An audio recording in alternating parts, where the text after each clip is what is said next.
जय हिंद दोस्तों, स्वागत है हमारे YouTube channel study of defence में। दोस्तों, यदि आप पहली बार इंडियन कोस्ट गार्ड के एग्ज़ाम देते हैं तो आप में बहुत सारे डाउट्स आते हैं, सिलेबस पता नहीं होता है और सिलेक्शन प्रोसेस भी आपको पता नहीं होता है। तो ये वीडियो आपके लिए बहुत इंपॉर्टेंट होने वाली है। वीडियो थोड़ा सा लंबा बनेगा, हमको पता है, क्योंकि थोड़ा सा बहुत ज़्यादा चीज़ों को कवर करेंगे। यदि आप इस वीडियो को देख लेते तो आपको किसी प्रकार के वीडियो देखने की ज़रूरत नहीं पड़ेगी इंडियन कोस्ट गार्ड के। क्योंकि मैंने खुद इसका एग्ज़ाम दे चुका हूँ, पूरा प्रोसेस के साथ पूरा आपको अपना एक्सपीरियंस शेयर करने की कोशिश करूँगा। ठीक है दोस्तों, तो सबसे पहले समझते हैं क्या इंपॉर्टेंट है इसका और क्या सिलेक्शन प्रोसेस है, क्या इसका क्वालिफिकेशन रहता है, क्या सिलेबस है इसका, और क्या फिजिकल स्टैंडर्ड होती है, क्या मेडिकल स्टैंडर्ड होता है, और बहुत सारे डाउट है जो मैं इस पर बात करने वाला हूँ। ठीक है, तो चलिए वीडियो थोड़ा सा लंबा हुआ, स्टार्ट करते हैं। देखिए दोस्तों, सबसे पहली बात तो समझते हैं कि सिलेक्शन प्रोसेस में है। सबसे पहली बात आप समझिए यहाँ पर से एक बात कि आखिर जब इंडियन कोस्ट गार्ड का न्यू वैकेंसी निकलती है तो इसमें कौन कौन से पोस्ट होते हैं। सबसे पहले निकलता है जीडी, डीवी और यांत्रिक, और ये तीनों पोस्ट एक साथ ही निकलते हैं, अलग अलग वैकेंसी नहीं निकलता है, तीनों एक साथ निकलता है। और जीडी को फुल फॉर्म होता है ग्राउंड ड्यूटी, डीवी का होता है डोमेस्टिक ब्रांच, और यांत्रिक होता है यांत्रिक। ठीक है, चलिए अब बात करते हैं सबसे पहले सिलेक्शन प्रोसीजर में, है ना। सिलेक्शन प्रोसेस में सबसे पहले समझते हैं क्वालिफिकेशंस क्या होते हैं। दोस्तों, यदि हम बात करते हैं सबसे पहले डीवी के बारे में, तो डीवी का जो क्वालिफिकेशन होता है दोस्तों, वो सिर्फ आपका 10th पास होता है। क्या होता है दोस्तों? सिर्फ 10th पास। यदि आपने 10th पास कर लिया किसी भी बोर्ड से, भारत के किसी भी बोर्ड से हो, चाहे सीबीएसई हो, चाहे किसी भी अदर स्टेट बोर्ड हो, तो आप इसके लिए एलिजिबल होते हैं, आप आसानी से क्वालिफाई कर सकते हैं, मतलब क्वालिफिकेशन आप फुलफिल कर चुके हैं। ठीक है, चलिए बात करते हैं जीडी के बारे में दोस्तों। तो जो जीडी होता है वो 10+2 पर होता है। किस पर होता है? 10+2, मतलब इंटरमीडिएट यदि आपने पास किया तब इसमें अप्लाई कर पाएंगे। ठीक है, बात करते दोस्तों किसका? आपका है यांत्रिक का। यांत्रिक में क्या होता है? यांत्रिक जो हमारा होता है यांत्रिक, उसमें क्या है कि 10th के साथ साथ आपने डिप्लोमा किया हो। क्या किया हो? डिप्लोमा किया हो। जैसे आपका इलेक्ट्रिकल ब्रांच में, मैकेनिकल ब्रांच में, इलेक्ट्रॉनिक्स ब्रांच में, है ना, तो इसमें आप अप्लाई कर सकते हैं। किसके लिए? तो यांत्रिक के लिए। ये हो गया इसका क्वालिफिकेशन। ठीक है दोस्तों, अब बढ़ते हैं आगे की ओर। और दूसरा आपके सामने बहुत बड़ी चीज़ आती है वो सिलेबस, क्योंकि सिलेबस नहीं समझ पाओगे दोस्तों तो आप एग्ज़ाम देना क्या जाओगे, ना। सबसे पहले समझते हैं सिलेबस हम डीवी के बारे में, है ना। सिलेबस बारे में बात कर रहे हैं, ठीक है, सिलेबस बारे में। और सबसे पहले समझते हैं डीवी के बारे में। डीवी का सिलेबस क्या होता है सबसे पहले समझते हैं दोस्तों। यदि बात करते हैं डीवी के सिलेबस के बारे में, तो इसमें आपका 60 सवाल दिया जाता है ना। कितने? 60 क्वेश्चंस रहते हैं, जिसमें आपका 15 को इंग्लिश रहेगा, है ना, 10 से 13 मैथ रहेगा, जनरल मैथ जिसको हम कहते हैं नॉन टेक मैथ, वो रहेगा। 5 को आपका जीके जीएस का सवाल रहता है ना, 10 आपका साइंस का सवाल रहता है ना, और 10 आपका रीजनिंग का सवाल रहता है। इस प्रकार से आपके 60 सवाल पूरे जाते हैं, और उन 60 सवाल को सोल्व करने के लिए आपका ऑनलाइन एग्जामिनेशन होता है, उसमें आपको 45 मिनट्स का टाइम दिया जाता है ना। तो टाइम मैनेजमेंट यदि बहुत इंपॉर्टेंट इसमें होती है। ठीक है, तो 45 मिनट्स में आपको 60 सवाल को सॉल्व करना होता है। ठीक है, चलिए, और इसी डीवी वाले सेक्शन को ही हम सेक्शन 1 के नाम से भी जानते हैं। सेक्शन 1 इसलिए बोल रहे हैं क्योंकि आपको जब जीडी समझाएंगे तो वहाँ पर काम आएगा। ठीक है, तो इसको समझ जाइए क्या है, ये सेक्शन 1 है। ठीक है, वीडियो बनाने का एक ही मोटिव, ताकि आप आसानी से दूसरे वीडियो को ना देखें और आसान भाषा में समझ सके। ठीक है, तो हमने क्या बता दिया आपको दोस्तों? हमने बता दिया आपको डीबी जो है वो सेक्शन 1 है। ठीक है, चलिए, जिसमें आपका 60 सवाल रहेगा, 45 मिनट्स दिया जाता है।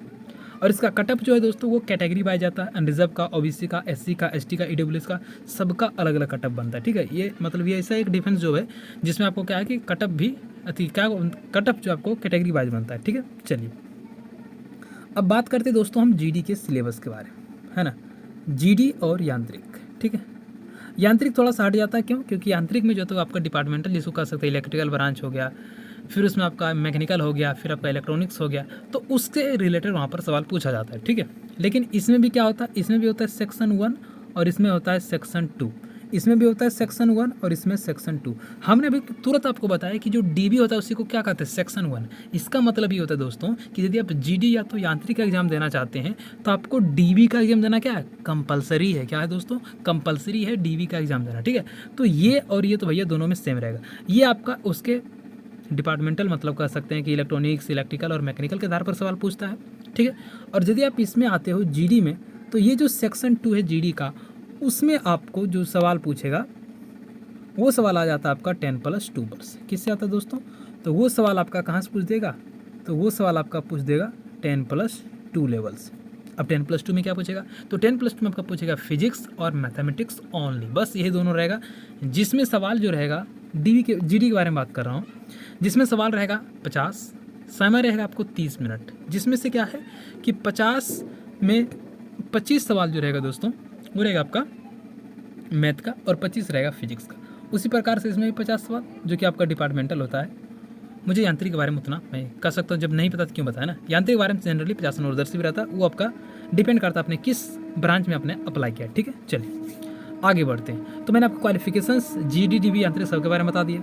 बात करते हैं फिजिकल स्टैंडर्ड के बारे में। फिजिकल स्टैंडर्ड जो होता है वो भाई वो सबका तीनों का सेम होता है, रिजल्ट भी तीनों का सेम आता है। ये भी नहीं सोचिएगा रिजल्ट भी अलग नहीं, रिजल्ट भी अलग अलग नहीं आता, सेम आता है। और जो कट ऑफ बनता है दोस्तों, आगे बात करते हैं कट ऑफ के बारे में, उससे पहले समझते हैं फिजिकल स्टैंडर्ड के बारे में। ठीक है, यदि दोस्तों फिजिकल स्टैंडर्ड की बात करते हो ना, तो जो फिजिकल स्टैंडर्ड इसमें इस प्रकार से होता है कि 1.6 किलोमीटर का रनिंग होता है, जिसमें 7 मिनट आपको टाइम दिया जाता है। कितना मिनट?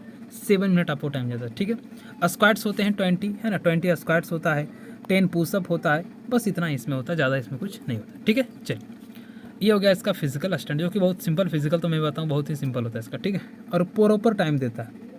लड़कों का रिव्यू जो मुझे मिला है उसमें सिंपली पूरा प्रॉपर टाइम आपको फिजिकल स्टैंडर्ड में दिया जाता है। ठीक है, बात करते हैं मेडिकल के बारे में। इसमें तो दोस्तों मेडिकल होता है ना, वो क्या होता है, सिर्फ आपको क्या करेगा, मतलब इसमें क्या होता है, मतलब सबसे पहले देखो आपने एग्ज़ाम दिया उसका रिजल्ट आया, फिर आपने फिजिकल दिया उसका रिजल्ट आया, इसमें 2 बार रिजल्ट आया, और फिर जो तीसरा में आप जाते हैं उसको फाइनल कहते हैं। आपका मेडिकल सीधे आईएनएस चिल्का में ही होता है। ठीक है, फाइनल मेडिकल सीधे आईएनएस चिल्का में ही होता है, और वहाँ पर यदि पास करते आपको रख लिया जाता है, और नहीं करता आपको घर भेजा दिया जाता है। ठीक है, तो इस प्रकार से मेडिकल प्रोसेस वहाँ पर होता है। ठीक है, सीधे फाइनल मेडिकल। ठीक है, चलिए तो अपने मेडिकल के बारे में समझ गया, फिजिकल स्टैंडर्ड समझ गया, सिलेबस समझ गया, क्वालिफिकेशन समझ गया, तो ये है सिलेक्शन प्रोसीजर। ठीक है, अब बात करते हैं आपके कुछ डाउट, उससे पहले कटअप के बारे में बात कर लेते हैं। ठीक है, उसके बारे में आपके डाउट पर आते हैं। ठीक है, देखिए बात करते हैं दोस्तों सबसे पहली बात कि कटअप के बारे में। कटअप जो दोस्तों यदि आप डीबी के लिए अप्लाई करना चाहते हैं तो वो जो कटअप है आपका कैटेगरी वाइज आ जाएगा। जीडी में अलग है, अनरिजर्व में अलग है, ओबीसी में अलग है, एससी में अलग है, एसटी में अलग है, ईडब्ल्यूएस में सब में अलग होता है कटअप। ठीक है, डीबी का,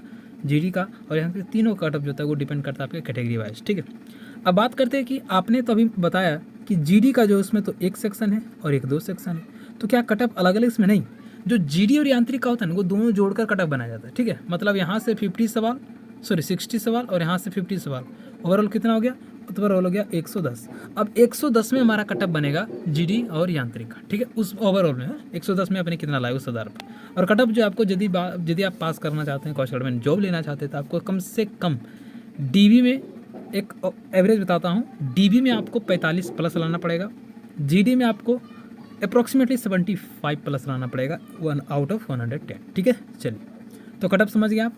आगे बढ़ते हैं, थोड़ा सा आपके डाउट जो है, क्योंकि आपको बहुत ज़्यादा डाउट बनता है। मैंने चलो सर भाई कमेंट अच्छा करने से अच्छा चलो डाउट ही खत्म करते हैं।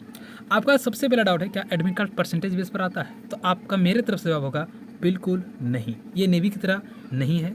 ठीक है, उसके बाद कहता क्या यह भी 4 साल का जॉब है, ये भी आपका डाउट आता है क्या ये अग्निपथ जो आया है भी क्या उसके अंतर्गत आता है, तो इसका भी जवाब होगा नहीं, इसका कोई अग्निपथ से लेना देना नहीं है। ठीक है, चलिए बात करते क्या इसमें नेगेटिव मार्किंग भी होती है। भैया आप सोचते होंगे कि कोई भी ऑनलाइन एग्जाम हो नेगेटिव मार्किंग ऐसा हो, याद रखें दोस्तों, इंडियन कोस्ट गार्ड में किसी प्रकार का नेगेटिव मार्किंग तक नहीं होती है। आप टोटल क्वेश्चंस को अटेम्प्ट कर सकते हैं, किसी प्रकार का दिक्कत नहीं होगा। ठीक है, बात करते क्या दोनों सेक्शन पास करना, बिल्कुल यदि आप जीडी के लिए देते हैं या तो यांत्रिक के लिए देते हैं, तो दोनों सेक्शन पास करना आपके लिए कंपलसरी हो जाता है, और पासिंग मार्क को डिपेंड करता है आपके कैटेगरीज पर। ठीक है, चलिए तो ये बिल्कुल सही बात है, पास करना होता है। बात करते क्या इस बार कटअप इंक्रीज होगा, बिल्कुल दोस्तों इस बार कटअप इंक्रीज होगा, कोई शक नहीं, और रीज़न एक ही है, अग्निपथ एयरफोर्स का एग्जामिनेशन हो चुका है, आपका आर्मी का चल रहा प्रोसेस।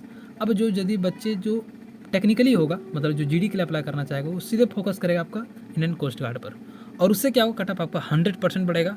अप्रॉक्सीमेटली मेरे हिसाब से तो 85 प्लस जाने वाली है, खास करके आप किसका जीडी वालों का। ठीक है, और 60 में से भैया 51 जा चुका है, ये मत भूलिएगा, जीडी का नहीं डीबी का कटा 51 जा चुका है। ठीक है, अनरिजर्व वालों का। चलिए आगे बढ़ते हैं। रनिंग में कितना टाइम मिलता है बता चुका आपको, 7 मिनट मिलता है। ठीक है, पूरा प्रॉपर टाइम 7 मिनट मिलता है। टोटल वैकेंसी कितना, तो दोस्तों इसमें वैकेंसी थोड़ा सा कम होता है, यही कारण दिक्कत है कि इसका कटअप जो था बहुत ही हाई जाता है। ठीक है, मैं खुद एक बार 2 नंबर से पीछे रह गया था। ठीक है, चलिए बात करते हैं आगे। टोटल वैकेंसी कितनी होती है, तो टोटल वैकेंसी अब की बार जो सिर्फ 300 वैकेंसी निकली है ना, 300 या तो 325, मतलब आगे पीछे है, 300 350 के बीच रहता है। ठीक है, मैंने एवरेज बता दिया 300। पहली बार में कैसे निकाले, तो पहली बार बता सिंपली भैया परिश्रम करो खतरनाक रूप से, है ना। और यदि जीडी के अप्लाई करना चाहते तो मैथ के साथ मैथ फिजिक्स जो आपका 10+2 है उसमें एनसीईआरटी लेवल का पूरा सवाल रहेगा। फिजिक्स जो सवाल रहेगा दोस्तों तो मेंस लेवल का रहता है, इसमें कोई शक नहीं है। मतलब मैं नहीं कह रहा हूँ कि 25 में 25 मेंस लेवल रहेगा, लेकिन 10 मेंस लेवल तो जरूर रहेगा, इसमें कोई शक नहीं है। ठीक है, चलिए कौन सा पोस्ट बेस्ट है, आपका क्वालिफिकेशन के अनुसार सब पोस्ट बेस्ट होता है, इसमें किसी प्रकार का डाउट आपके पास नहीं होना चाहिए। तो ये मैंने आपको बहुत ही लंबा वीडियो बनाकर और मैंने आपके सारे डाउट क्लियर कर चुके हैं। यदि अभी तक हमारे चैनल को सब्सक्राइब नहीं किया दोस्तों तो सब्सक्राइब कर लें इसी प्रकार से सटीक एवं सही इन्फॉर्मेशन पाने के लिए। आई होप आपको ये सारी चीज़ समझ में आया होगा। वीडियो थोड़ा सा लंबा हुआ इसके लिए सॉरी, क्योंकि आपके लिए मैंने सब कुछ बताया था, लंबा होना कोई बड़ी बात। ठीक है, जल्दी मिलते हैं, तब तक के लिए सबको जय हिंद दोस्तों।